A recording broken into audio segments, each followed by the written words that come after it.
Is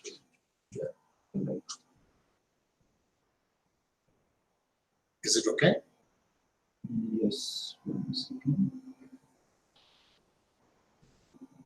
Yeah, you're right. Hi everyone. So welcome to this webinar. I'm Dr.Asit K Barma. I teach marketing and digital subjects at IFIM B School, and I'm also the area chair in marketing area. I did my engineering from IIT Madras, MBA from Ahmedabad, and I did my doctorate from University of Madras. I have more than 30 years of work experience, primarily working in different IT industries, billion-dollar IT companies, and then I moved over to academia. So today I'm going to talk about exponential technology and how these technologies have given rise to platform economy that we live today. And while doing that, this journey is not very linear. Journey is not very smooth. So in the process, you need to exhibit some skill, some capability, some knowledge, some attitude, and at IFIM, we try to help you get all this skill, knowledge, and attitude while you are at IFIM. To establish that concept, so I thought of taking you to this old Indian classic movie called Sholay. So many of you might have seen Sholay, and it was released in 1975, directed by Ramesh Sippy. And why I'm talking about Sholay is also because this Sholay was shot very close to IFIM campus, that is called Ramanagaram. Okay, so if you when you come to IFIM, then you also get a chance to visit this place and see how the Sholay was shot there. So as I take you through my presentations, I'll explain that what are the management lessons from Sholay and how it is relevant even today. So how many of you have seen Sholay? Is there any response? So how many of you have seen this movie Sholay? So you can just say, yes or no, so I'll get to see this answer. How many of them? Huh? Okay, so quite a few have seen Sholay as I see. And so please go back and ask your parents how many times they have seen it. And let me tell you, I have seen it more than 10 times. When it was released, I was a very young boy, but then after I grew up, and even today, the Sholay still remains an Indian classic. And around 2002, this British Film Institutes, they rated Sholay to be one of the best all-time great top 10 Indian movie. So I'll take you through some of the characters in Sholay. So this is Sanjeev Kumar, who played the role of Thakur. And then there was a dacoit, and that dacoit killed his family. And now this Thakur is out to take the revenge. But then this dacoits, they cut both his hands, and he cannot directly fight the battle. So he has to find some people for him who can do the battle. Can he hire the IPS officers? Can he call his own police department? Because he was himself from the police department. Can he seek help from the police department and take the revenge? No. He had different plans. So he hired, this is the Gabbar Singh, and it was played by Amjad, and one of the best actor that we have seen in Indian film industry. So the notorious dacoit there. So he hired this, Thakur Saab hired these two criminals in jail, and Jai and Veeru. Jai and Veeru. So Dharmendra and Amitabh Bachchan, as you would see from this picture. So he got them released from the jail, and he engaged them with the task of catching this Gabbar Singh. Now the condition is they cannot kill Gabbar Singh. They have to catch Gabbar Singh alive. And by why catching Gabbar Singh alive? So that this Thakur Saab, Sanjeev Kumar, can kill him himself. So as Veeru comes to that village and to that terrain, and it was shot at this place called Ramanagara in southern state of India, Karnataka. So that is where he comes to that village and meets with Hema Malini, whose name is Basanti in this film. So they are the Romans. So it is both fun and work for all of them. Now it's difficult for Basanti to marry Veeru because both belong to different community, and Veeru is a criminal himself. So this is where Jai or Amitabh Bachchan goes and tries to convince Basanti's Mausi for their marriage. And this is where you see the sacrifice made by Basanti, and she was taken into captivity by Gabbar Singh and his team, and she was forced to dance on broken glass. She got injured, and she was asked to dance there, and the moment she stops dancing, and then Gabbar Singh, who also held Veeru in his captivity, so he would kill Veeru as well. So this is where Basanti is. You can see her sacrifice, and she is dancing there. And this is how this Veeru was caught there. So while in one end you have the Romans, you have the fun. On the other side, you see how steadfast they are on their mission, and both are sacrificing themselves. And this is an interesting character, Shamba, with Gabbar Singh. And Samba's job is to get information from all around, what is happening where, and feeding that information to Gabbar Singh. This is where comes Jai, our favorite hero, Amitabh Bachchan. And you see that he fell in love with Jai Vadari, and the character was called Radha, in this film. And then, of course, end of this film, you will see that Jai also, got killed, and he gave his life. And you see Radha continues with her daily rituals. So this is all about Sholay. You all have seen it, and I took you through some of the slides just to give you a feel, just to have little recap of what went on. So what are the lessons we can draw from there? The first lesson I'll be talking about, the lesson of non-linear thinking.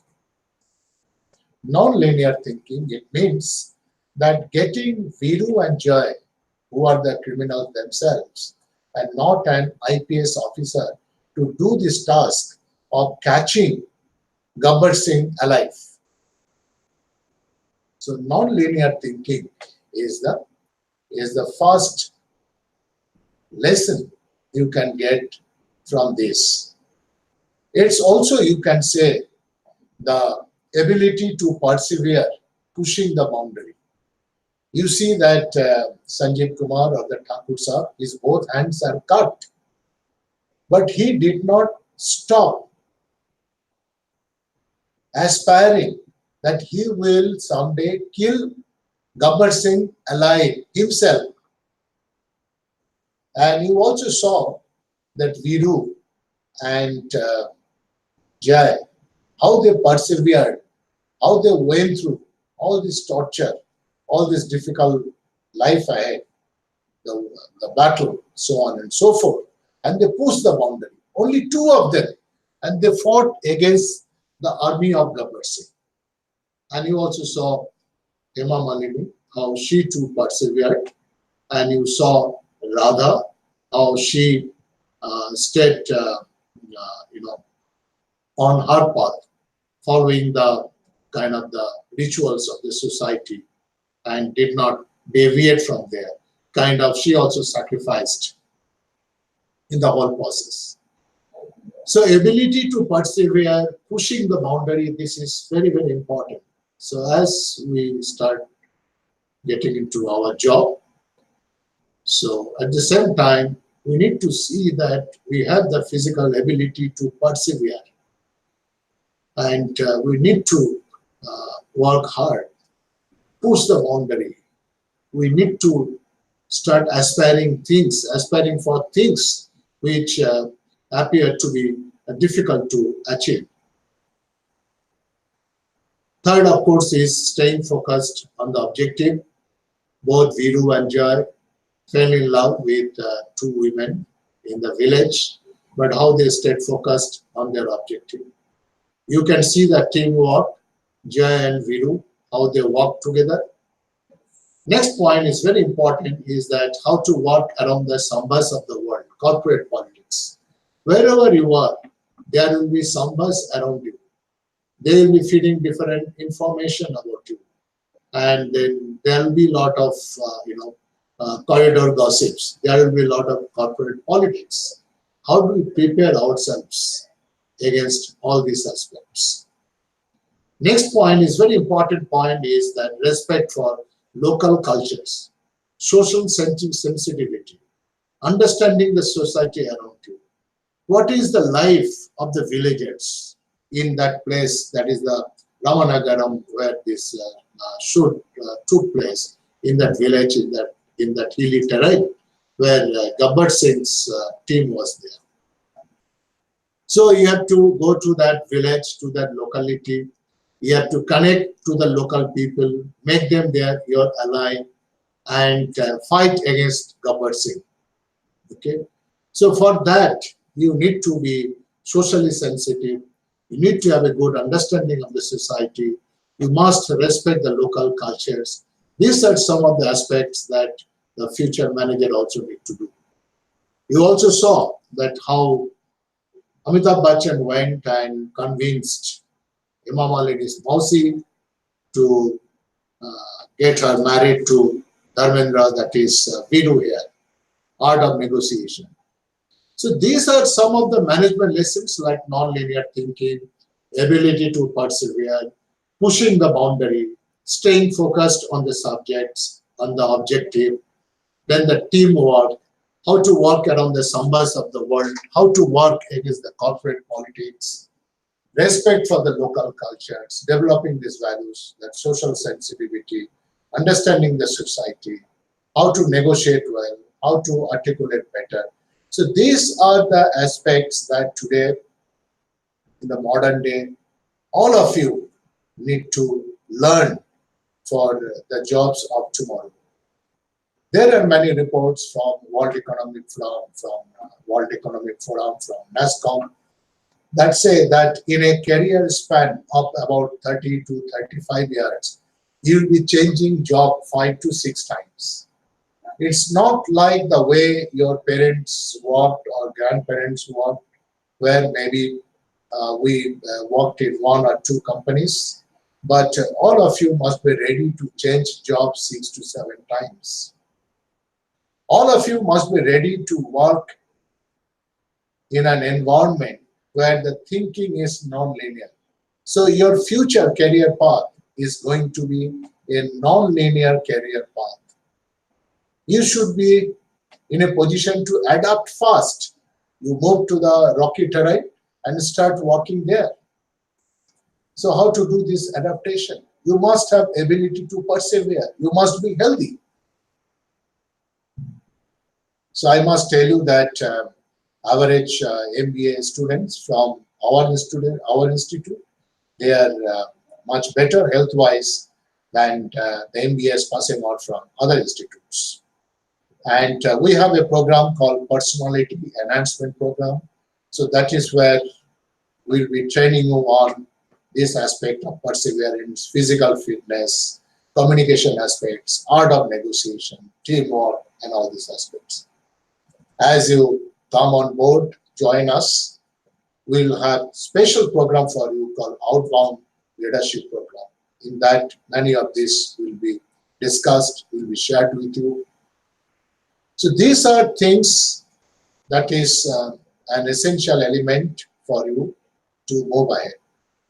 So today, in this presentation, I'll be talking more on how to get ready for a non-linear pathway.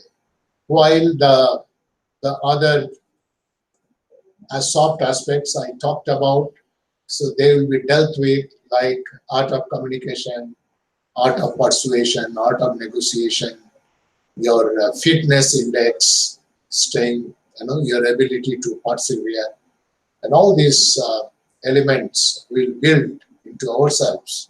So today in this presentation, I want to take you through some of the concepts.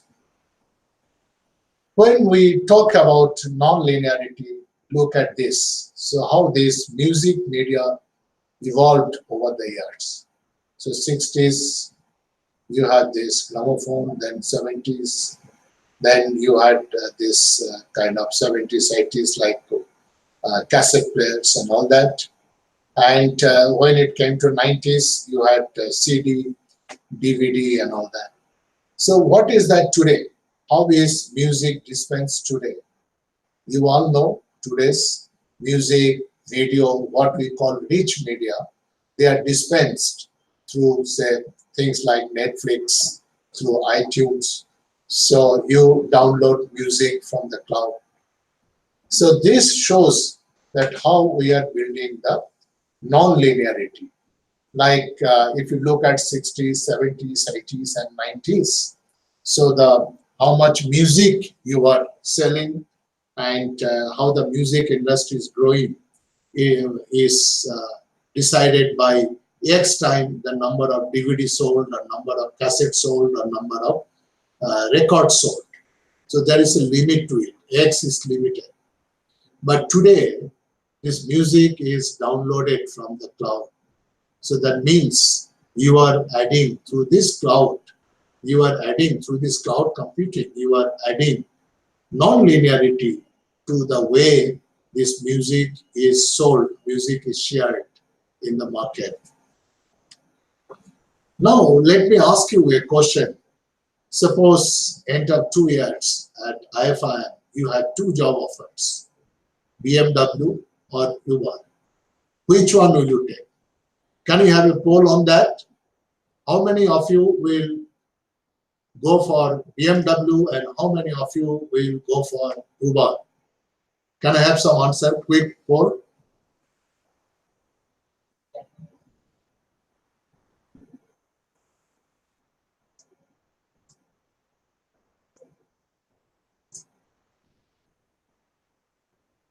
I hope you could hear me. I just want your response. You'll be joining Uber or BMW?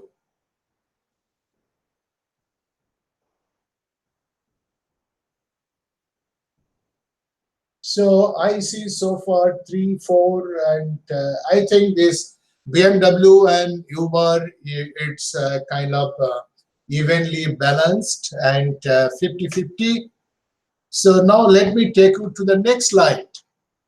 So look at the value creation that BMW has created versus Uber. See, BMW was established in 1960 and Uber was established almost after about 100 years, since 2009. The number of employees in BMW is 116,000 and number of employees in Uber is 5,000. But look at the market cap. Market cap in BMW is $53 billion and market cap Uber is $60 billion. So today, now, if you have to buy a stock or if you want to invest, what do you think you will invest? There is a company which is 100 years younger. There is a company where the employee and the employee cost is almost 5% of what the BMW, but the market cap, and market cap is an index of valuation. Market cap is a very common way of doing a valuation of a company. So this market cap of Uber is more than market cap of BMW. So naturally, you will be investing today in Uber and not in BMW. So if you get jobs from both BMW and Uber, so most probably you will be choosing Uber. So this Uber, or what we see the platforms, there are like Netflix. So these are called the platform economy. So this product economy is moving. BMW symbolizes the product economy and Uber symbolizes the platform economy. So this is how you see that shift is happening from product to the platform. So let me take you through this digital decade, and you see this January 2007, there is to be only one software company in this top 10 global companies. Out of top 10 global companies, there is to be only one software company, that is Microsoft. And this is in terms of, again, market cap. But 10 years down the line, now you have 6 digital companies. Okay, now you have 6 digital companies out of that 10 top companies globally in terms of market cap. So Microsoft, I talked about that Microsoft is a software company, but now I'm talking about digital companies. Why is it so? So software companies, when we are adding the other elements of cloud, the mobility, the social aspects, okay, and the analytics component, then this software company transforms into a digital company. It becomes more of a platform. So while software company can be called a product company or services company, from there it evolves into being digital companies or platform companies. So this is how you see that January 2018, in that 10 years time. So this top 10, this this group of companies are primarily dominated by these digital companies. So if you look at this, the market capitalization of this company vis-a-vis the age of the company, and look at that growth trajectory, then you find this trajectory is much more steep when it comes to the digital companies. You see this IBM, AT&T, Coca-Cola, ExxonMobil, 3M, or Oracle, Walmarts of the world. They took so long to reach that level, $400 billion plus level, whereas these companies like Apple, Microsoft, Amazon, Google, Facebook, Alibaba, Tencent, they have reached that market capitalization, that is the price of the share and the number of shares in circulation. Okay, so this market capitalization wise, you see that they have reached that level much faster than their competitors in the traditional economy. So today we clearly see that there is a platform age Cold War. We call it GAFA, that is Google, Apple, Facebook, Amazon. And at the same time, you have Baidu, Tencent, Huawei, Alibaba. We call it VAT. So we know about the Cold War in 70s. But today, we clearly see a platform edge Cold War between North America and China. And that will have a bearing on the businesses that we do in our country, in APAC, and in rest of the world. So these are some examples of platform business like Facebook, LinkedIn. Retail, it's like Amazon, ebook. Hospitality service like Airbnb. Similarly, transportation like Uber, Car2Go. Mobile payment, again, you have Paytm, Square. Clean energy, again, you have Sanjiviti, Solar City, NRNOC. So these are examples of platform business. So what platform business essentially does, platform business adds the non-linearity component to our business. Our business and the environment that we are in, they are no longer linear.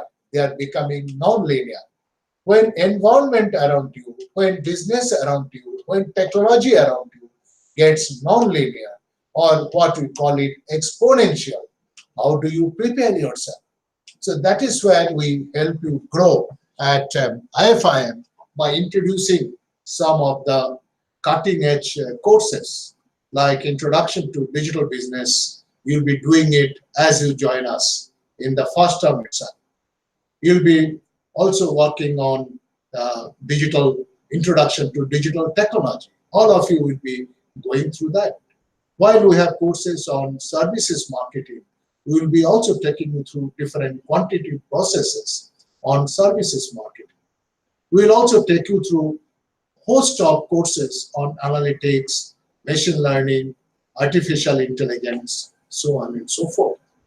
So with that, and with lot of interdisciplinary courses, and we're also getting a lot of faculty who come with rich experience in all these application areas. So without exception, you may not be interested in digital, you may be interested in finance, but we'll be taking you through the nitty-gritty of fintech. You may be interested in operations, but that is where you will be also learning smart supply chain. You will learn how robots are being used. You will learn how drone can be used in the supply chain. You may be into marketing, but extensively we will be training you on digital marketing and consumer insights. So this is how we prepare yourself on different platform business. You'll be seeing the practitioners from all these companies coming and giving lectures to you, taking the guest lectures, and thereby you'll be ready to take on this non-linear economy, non-linear marketplace, non-linear life itself, or the exponential technology, this as you come out of IFIM B School. So this is a quote I very often share, chairman of Cisco, that at least 40% of all businesses will die in the next 10 years if they don't figure out how to change their entire company to accommodate new technologies. So all of you will be taken through this experience. Like those who are planning to specialize in HR, you'll be trained on HR analytics, on HR technologies. And you'll also try to figure out that how you can bring platform aspects to the business that you will be doing. Platform aspects, platform impact to the HR practices. Look at now this global GDP distribution. If you see the global GDP distribution of 2016, then you see that it is somewhat evenly balanced, globally. Like Asia, about 23.5 trillion. North America, it is about close to 20 trillion. Europe is also about European Union, 20 trillion. And Africa, Latin America, rest of the world comes to about 11 trillion, somewhat balanced. But if you see the distribution of platform economy, it's a massive market in North America. In Asia, it is the next best, and others are almost new. So this is where we'll see a lot of movement, lot of traction in the business, in the commerce that we do, the kind of jobs you'll be doing. So you will have a lot of changes, and you must be ready for that. You must understand how technology is moving the boundary and how you need to move your envelope along multiple vectors, along the right vectors in this exponential technology environment. in this nonlinear environment. Just to illustrate, I'll also share with you like how platforms are creating greater value. We saw about BMW and Uber, but you look at Airbnb versus Marriott. Again, these two companies about 100 years apart, close to. Similarly, Facebook, Walt Disney, and how you see that their market cap is overtaking the market cap of their competitors in the traditional economy. So this is how it is. So you look for a job in Marriott or Airbnb. You look for a job in Walt Disney, in US or in Facebook. So these are the questions to be asked. You must ask the questions. How do I make myself ready for the Airbnb, Facebook and Ubers of the world? So how do I make myself ready for, say, again, I'll be taking you through like say unicorns billion-dollar startups. So about 75% of the unicorns, they are all platform driven. So now if you look at this slide like Apple, iPhone, Uber, Facebook, Amazon, they never thought that they would become a platform. But gradually they evolved, and they evolved to be a platform between different products and services like Apple iPhone. Where is Sony PSP? Where is HP calculator? Where are the voice recorder? Similarly, as Uber comes into place, so you'll find that Ford, BMW, Nissan, they will be getting more into car rental business. So they will try to develop their own Uber-like platform. Are they doing it? So many of them are working towards that. Similarly, as Facebook, you have Amazon, you have, so they will have impact on these Walt Disney's and the likes. So at the same time, you'll see that many asset-heavy companies or mixed asset companies, like even Daimler, Johnson Control, they are moving into the platform economy. They are building platforms. So they are taking their products and services to the platform, like Daimler to mobile, Johnson Control to Panoptix, and GE to Predix. Similarly, Apple, they are moving to say App Store, Amazon to App Store. So like this, they are moving today slowly more towards the this platform economy. So this is how there is a paradigm shift in this the value creation. Today, the value creation is no longer linear. The value creation is non-linear. So this is the linear pie value creation, the traditional companies. You have production, you have HR, you have sales and marketing. You improve the efficiency of each block by say X percentage, then it will have some impact on the value creation by some factor of X. So this is the linear way of doing it. But today, the value creation is more on this triangular shape.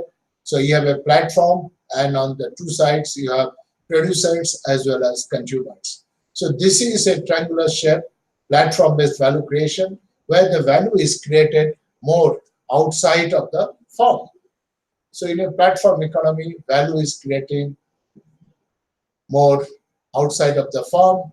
So it is from the resource control in a traditional firm, in a traditional economy, it is more of resource orchestration. So how well you connect to your external ecosystem, how well you do the negotiation, okay? From internal optimization to external interaction. So external interaction, external value creation becomes more important. From focus on customer value to focus on ecosystem value. It is no longer just the value you create from the customer, but you need to look at the value that you create from the ecosystem. So here again, what we are doing is that we are expanding the market boundary. We are getting a big share in a small market to moderate share in a large market. So at IFIM, we try to make you future-proof. We make you ready. So now, end of this session, you know that how we are gradually getting enveloped in the platform system, in the platform ecosystem. We are playing some role in that platform ecosystem. So, and unless you play the role in this platform ecosystem, you are not future-proof. Platform playing role in platform ecosystem does not mean that you need to be in marketing or you need to be in digital. You could be even in finance, in banking finance.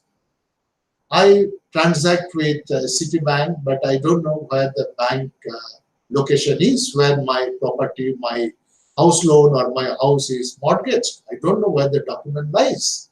So I don't know how many people visit the physical bank itself.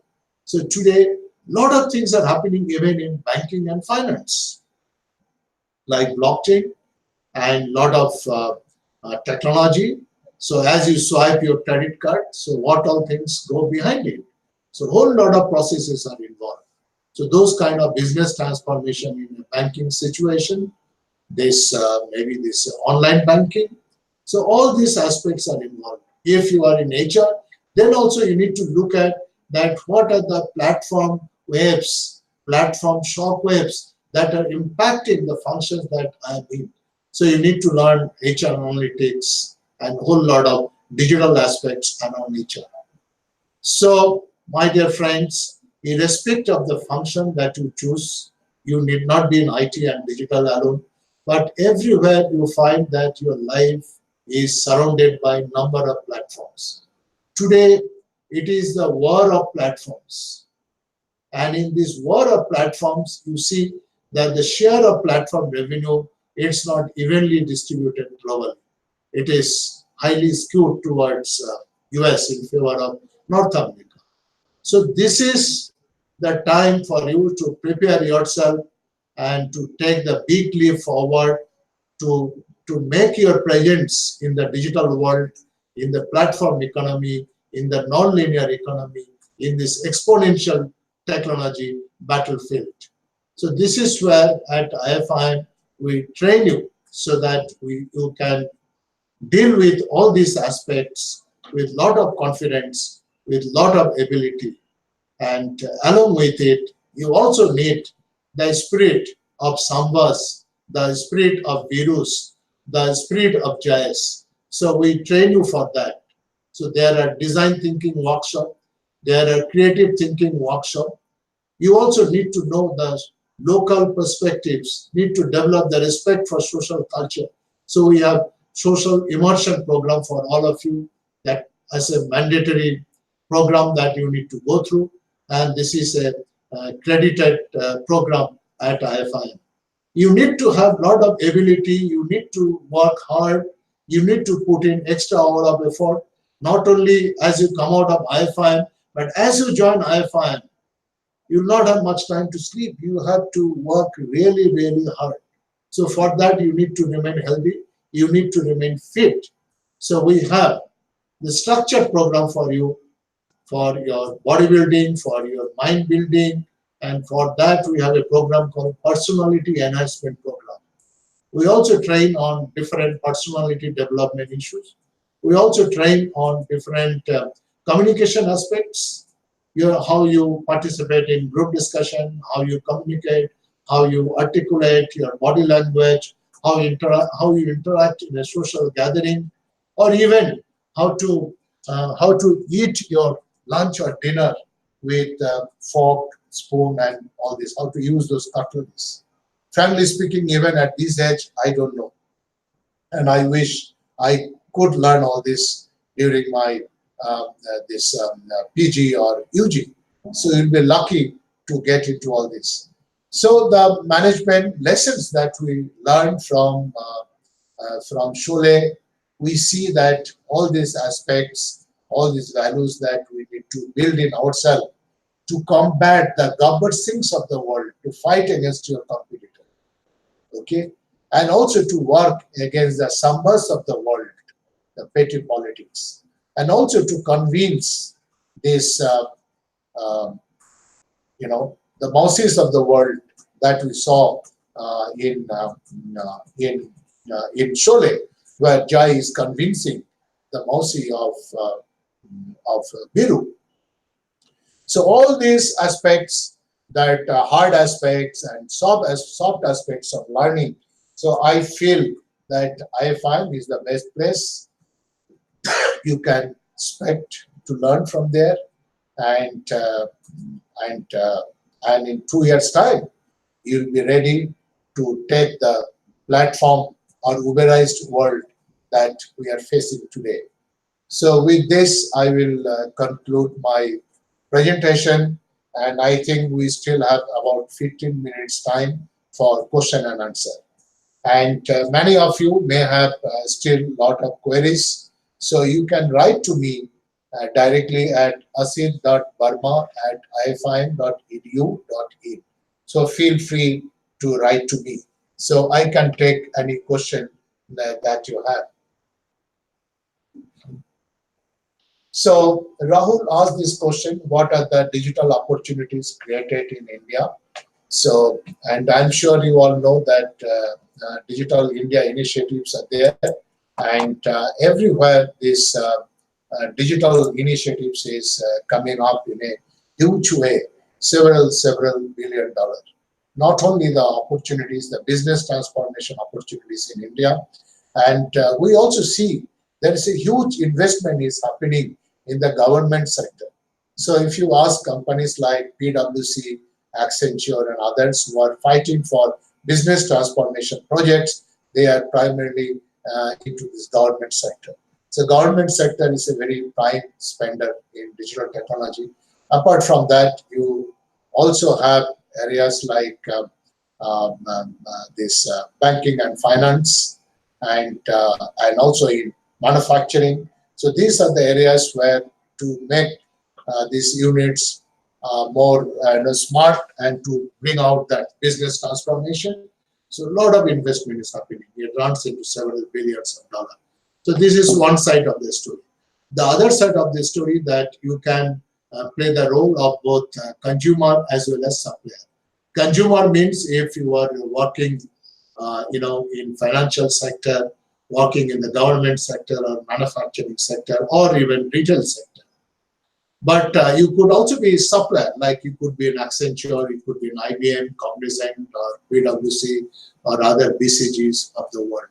So in that case, you will be developing this solution, digital platform solutions for your clients, in some role or the other. Okay. Next question is, what is design thinking? Why is this a buzzword these days? So a lot of discussions are happening on design thinking. So now many of the, why India? Look at India. So the thing is, India could not come up with a product company like Apple. India could not come up with a product company like, say, Microsoft. So India has been predominantly a services based, nation. So we have been only providing services. If Indian IT industry has a great story to talk about, it's primarily because of the services. Of course, India Inc. came up with many products and many of them successful, but still we do not have the Google and Microsoft of the world. Why is it? It's because we lack in these product management aspects, product development aspects. So this is where the design thinking comes. Design thinking also comes when it comes to services. So this is where the first thing is empathy. We put the customer and empathy and the stakeholders at the center of design. Okay, and build around it. Most of the time, we try to sell to our customers what we feel is the best for them, or we produce something and then look for the marketplace. But in design thinking, we have the empathy, we put customer at the center, we put what is the need gap and take that into consideration. And then from there on, we start building our processes, building our products, and bring that creative thinking and take it forward. So as you come here, you will have a full-fledged course and extensive course on design thinking. So design thinking is the way to become a leader in products and services, because today's economy is more of experience economy. Today, the customer loyalty is almost, there is nothing like customer loyalty. Today you buy something from Flipkart, tomorrow you get a discount, you buy it from Amazon and the likes. So when this customer loyalty is going away, so to win today in the marketplace, what you need is creating customer experience, superior customer experience. How do you create customer experience? You create customer experience by having empathy for the customers, by creating customer at the center of all your processes, all your product developments, all your technologies. So this is where design thinking comes. So I hope I could answer your questions, and as you are here, you will have more aspects. So non-linear, so Preeti asked a question, is there an Indian company which promotes non-linear thinking? In fact, all companies, almost all companies today in India are promoting non-linear thinking, and maybe that will be a good research. We can look at that. Now, this non-linear thinking is more of using this exponential technology and building platform around it and creating that the multiplier effect to the output that we can create.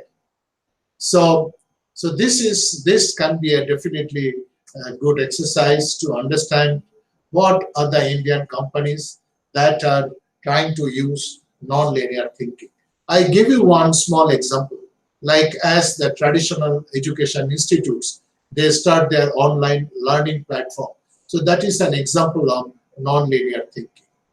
In an existing academic institute, you can increase your intake from 50 to 100, 100 to 150, but certainly not 100 to 10,000 maybe in a few months' time. But it is again through online program, you can increase the intake from 100 to 10,000 maybe in a few days' time. So these are some examples of non-linear thinking getting into our systems or processes. So maybe it will be worth exploring what are the companies in India who are promoting such non-linear thinking. So, but let me tell you, all companies, all institutes, they are looking at this kind of non-linear thinking. What is the next question? Yeah, so next question is, how is fintech being used in the field of investment banking, portfolio management, etc.?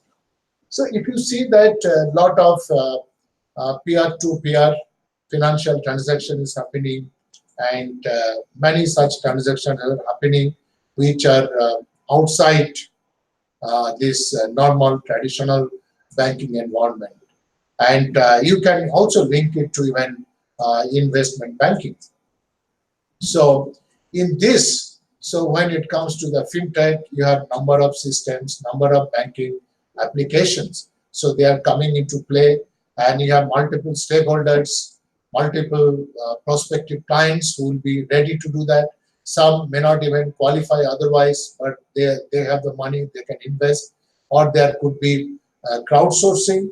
So all these aspects come into play, and definitely there will be a lot of applications in banking and finance and in fintech as well. So I'm not from finance, to be frank. So I'm sure there will be other sessions from the finance faculty also to talk about or stress on the fact that how IT, how digital, how these kind of platforms, they are impacting the opportunities in the banking sector.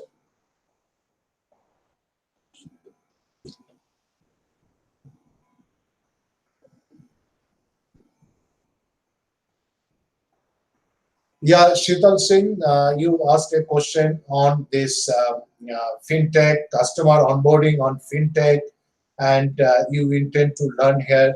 So there are few fintech companies, and you know in Bangalore we have many fintech companies.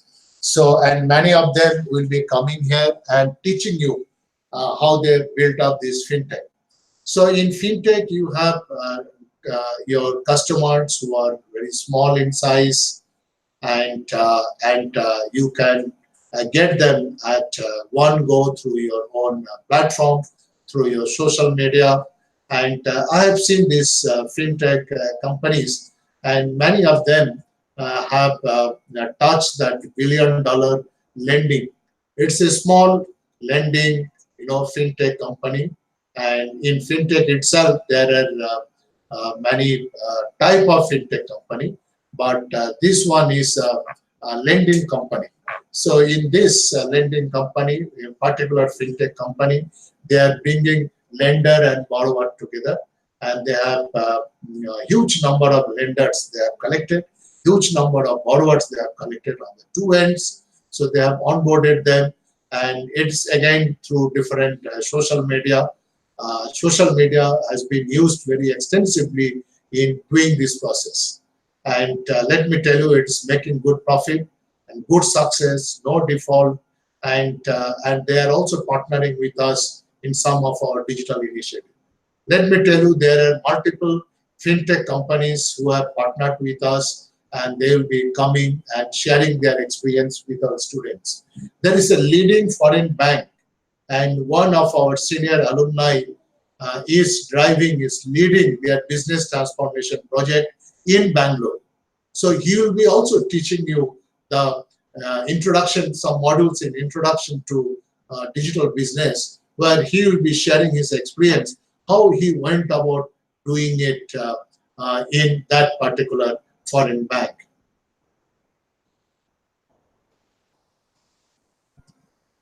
So Abdul has asked, how can a traditional company get into non-linear thinking? In fact, all traditional companies are getting into non-linear thinking, and either they have got into or they are contemplating to get into non-linear thinking.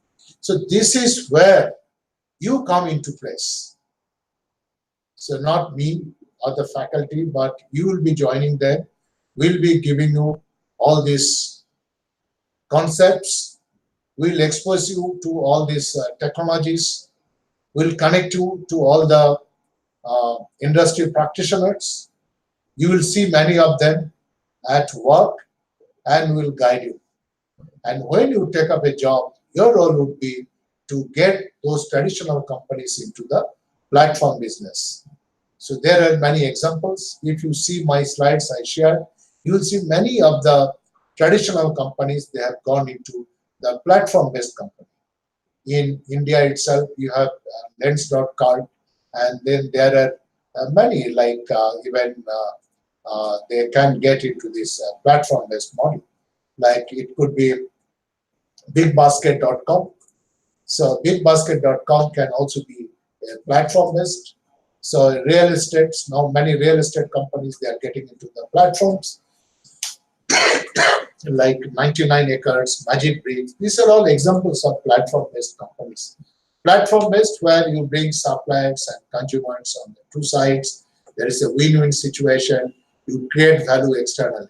Okay, so you have a traditional company.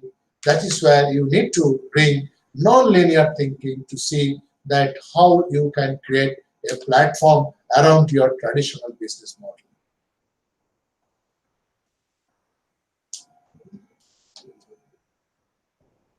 So Archita Kumari has asked, sir, what is the basic difference between consumer insight and market research? Market research is basically the process. Market research is basically the process, and output of market research is consumer insights. To get consumer insights, you do market research. Market research can be through field research. Market research could be through the social sentiment. You derive a lot of behavior, online behavior from the net, and then there are tools, different tools are there. So that is how you develop this consumer insight. So as you come here, we have the modules for market research, and we also have modules for customer insights. So I would say that consumer insight is an output of the market research. And market research, you research into some problem area. It could be like look at the research into, say, on political outcome. Suppose you want to know that 2019, this election, what would be the election outcome? So you analyze the consumer sentiment on the net. So that is the online market research. You also physically interview the people who come out of the booth after casting their vote. So you get the offline or the market insight directly from the voters. You collate all this. There are methodology as to how you create the question, how you form the questionnaire, how you collect the information from them, and how you collect. There are a number of tools. So that is where we extensively train you on research methods, research processes, and then there are different analytics tools that are used for consumer insights. So there are tools like R, Python, you'll be working on SPSS, SAS. So all these tools you will be exposed to. So you have a set of tools to do market research and set of tools to analyze the output of the market research, and then what you come up with is the consumer insight.